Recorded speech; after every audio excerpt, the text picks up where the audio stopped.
Olá a todos, meu nome é Rui, bem-vindos ao canal Explica Tuga, onde hoje vos espera um vídeo de física sobre o efeito fotoelétrico. O efeito fotoelétrico consiste na emissão de eletrões de um metal quando nele incide luz com uma determinada frequência. Quem diz frequência diz também comprimento de onda ou energia. Basta ter em atenção a seguinte fórmula: a energia de um fotão é dada pela constante Planck vezes a frequência que por vezes também aparece com letra F. Não esquecer também que frequência e comprimento de onda são inversamente proporcionais, sendo a constante de proporcionalidade a velocidade da luz.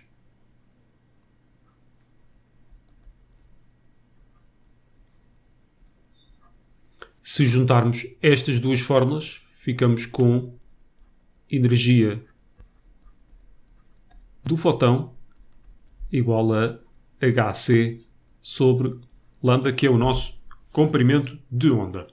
Como é que isto funciona então? Um fotão com uma dada energia vai colidir com um eletrão que se encontra à superfície do metal. E, nesse momento, toda a energia do fotão vai ser transferida para o eletrão. Se essa energia for superior à energia necessária para remover o eletrão mais energético do metal, então nessas condições temos efeito fotoelétrico. Essa energia que eu falei, a energia necessária para remover o eletrão mais energético do metal, tem o nome de função de trabalho e designa-se pela letra W ou φ maiúsculo.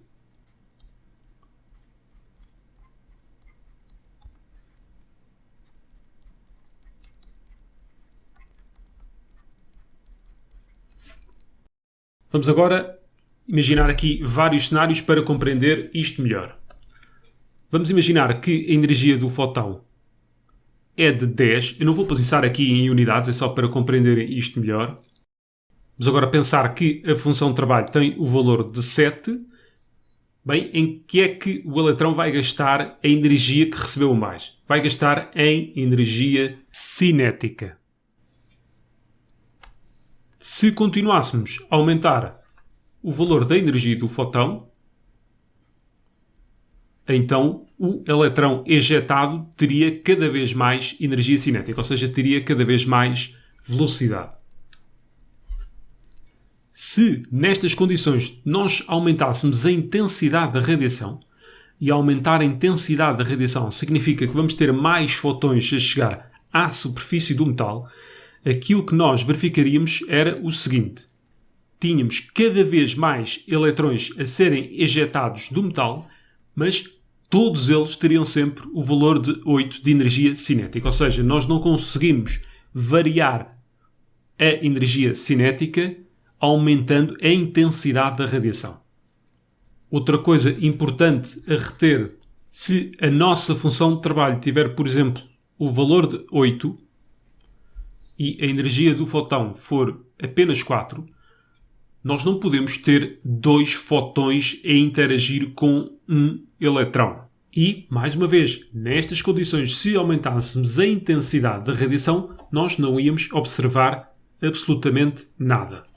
O importante a reter aqui é que um fotão colide com um eletrão e faz com que este seja ejetado do metal com uma determinada energia cinética. Aumentar a intensidade da radiação significa aumentarmos o número de fotões, e isso faz com que mais eletrões sejam ejetados, mas todos com a mesma energia cinética.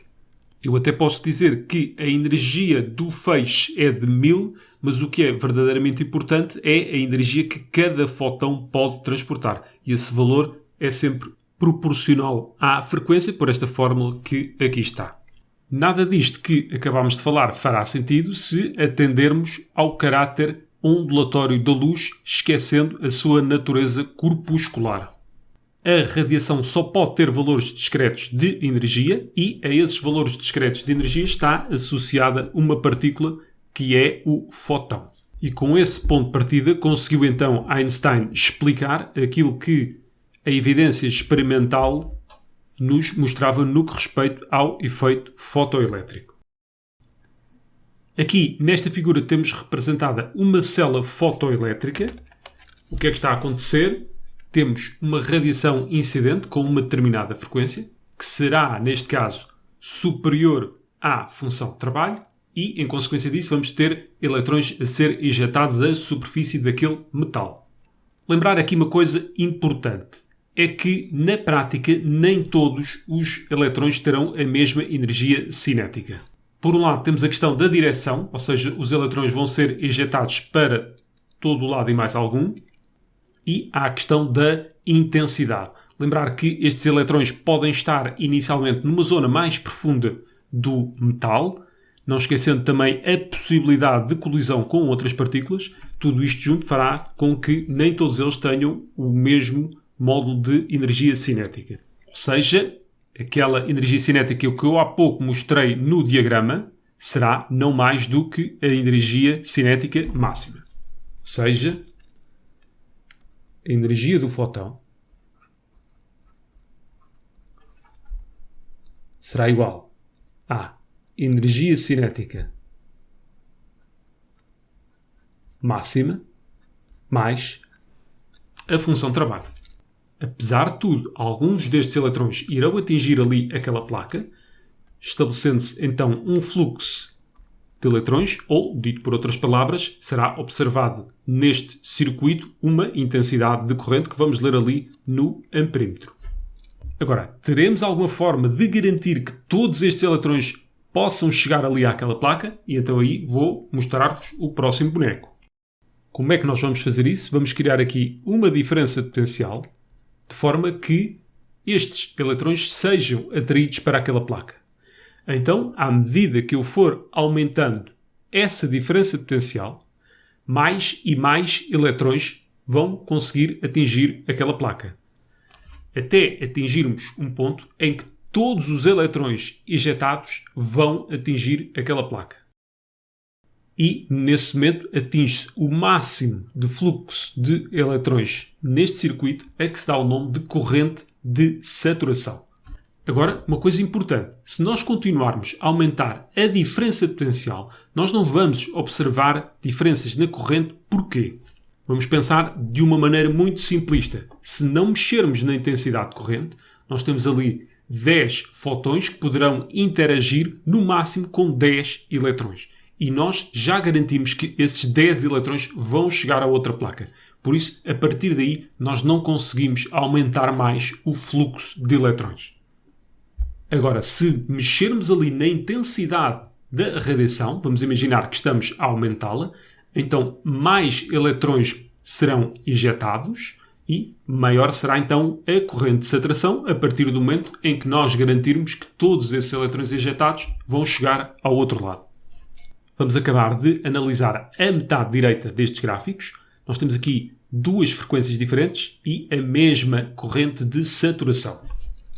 Repare que utilizei aqui para a frequência a letra μ e aqui a letra F. É a mesma coisa.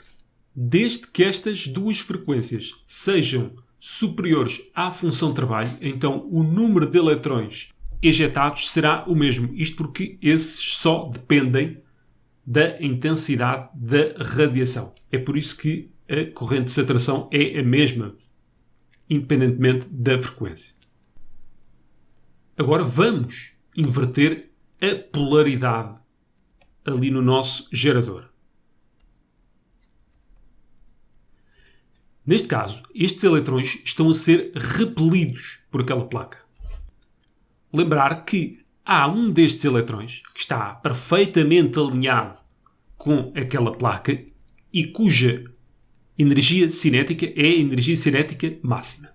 À medida que formos aumentando esta diferença potencial, embora no sentido negativo, mais e mais eletrões deixarão de chegar àquela placa.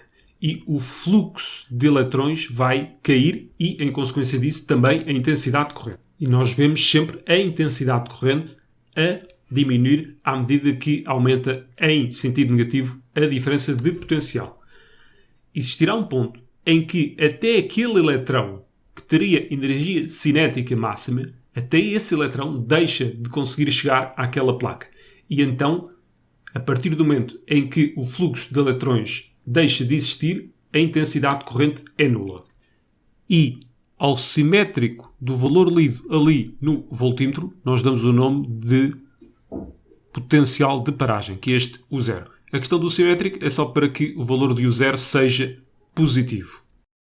Temos de voltar aqui a pôr este diagrama para se perceber melhor o que é que se está aqui a passar. O potencial não é mais do que a energia transferida por unidade de carga. Logo, a energia será o potencial vezes a carga em questão. Outra coisa importante, esta energia do fóton é uma energia positiva, porque é fornecida ao eletrão, e isso terá como consequência que ele vai adquirir uma determinada energia cinética. A partir daí, nós vamos ter de lhe retirar a energia para que ele não consiga chegar ao outro lado da placa. Ou seja, vamos ter de lhe retirar uma energia que seja exatamente igual à energia cinética. Então, a energia a retirar será igual a potencial de paragem vezes a carga elementar. Então, tudo se resume a isto. Energia do fóton é igual à função de trabalho mais energia cinética. E aqui podemos substituir a energia cinética pelo potencial de paragem vezes a carga elementar. De notar que aqui substitui-se a carga não pela carga do eletrão, mas pela carga elementar que é simétrica da mesma, de forma a poder igualar ali logo diretamente à energia cinética sem mais confusão. Agora, se substituíssemos ali realmente a carga do eletrão, aquela energia dava negativa e isso faz todo o sentido porque se trata de uma energia que está a ser retirada ao sistema. Bem, mas temos de perceber o que é que se está a passar aqui na metade esquerda destes gráficos. Por um lado, o potencial de paragem está a ser afetado pela frequência e não está a ser afetado pela intensidade da radiação.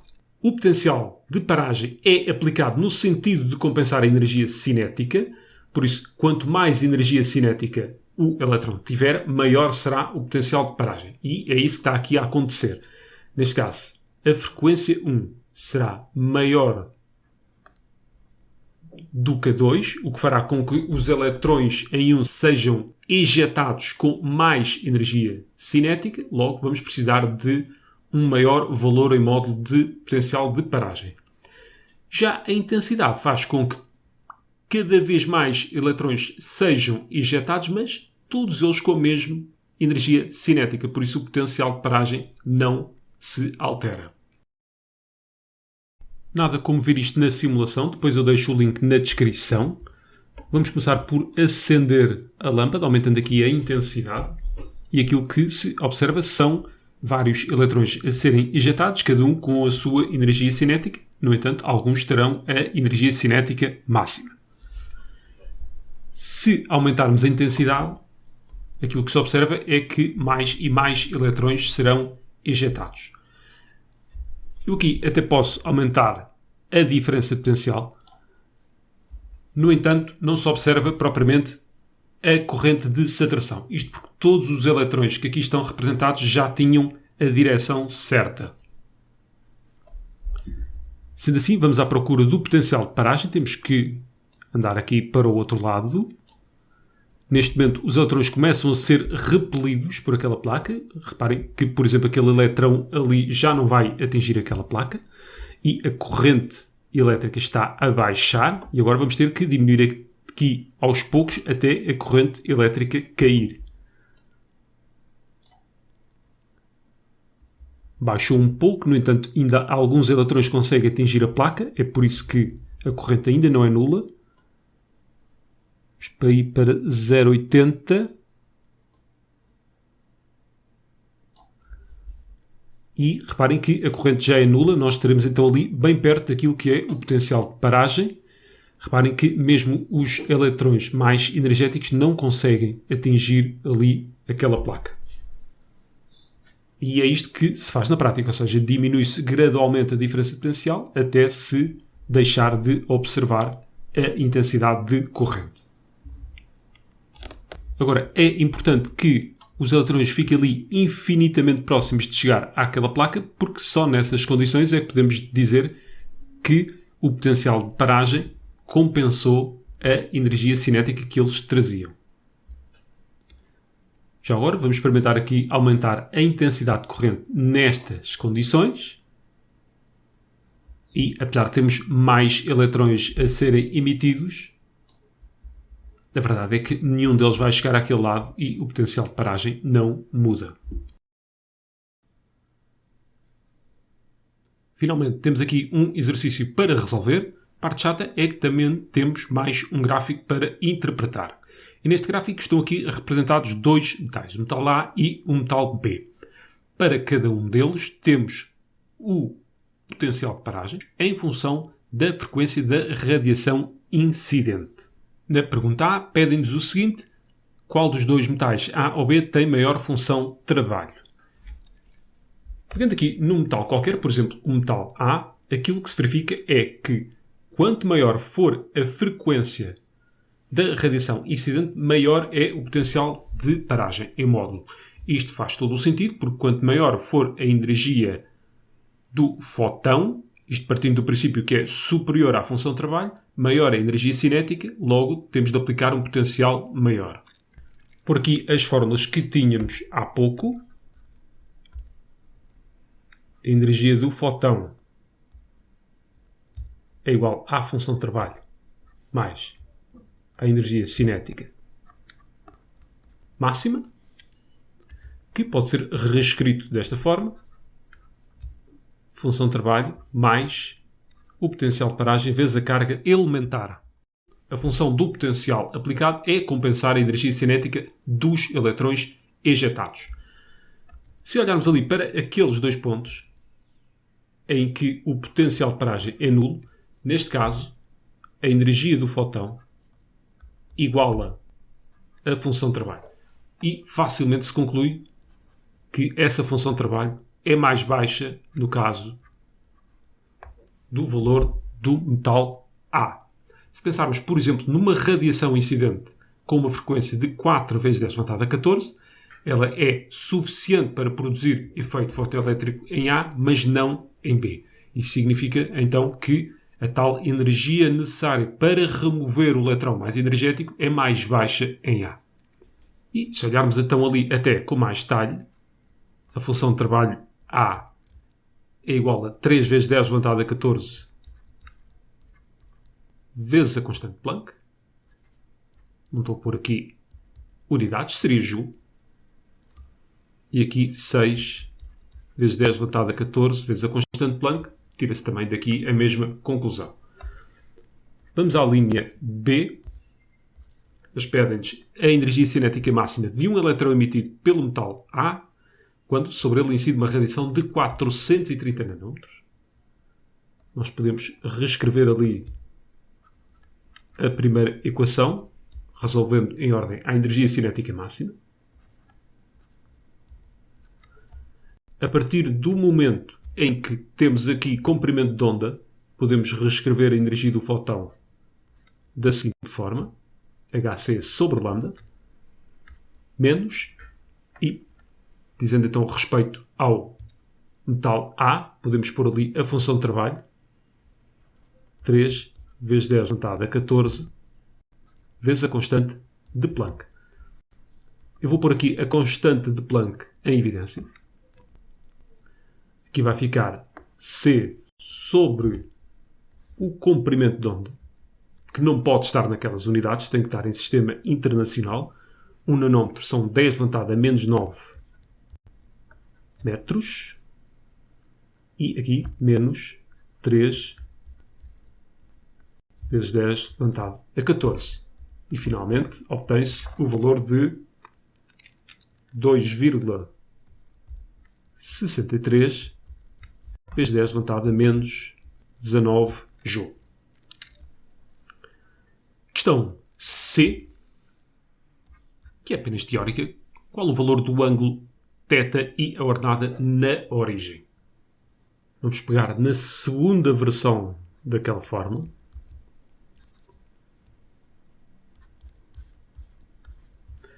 e resolvê-la em ordem ao potencial. Vamos fazer isso então. Vezes a frequência menos a função de trabalho. E agora basta dividir tudo pela carga elementar.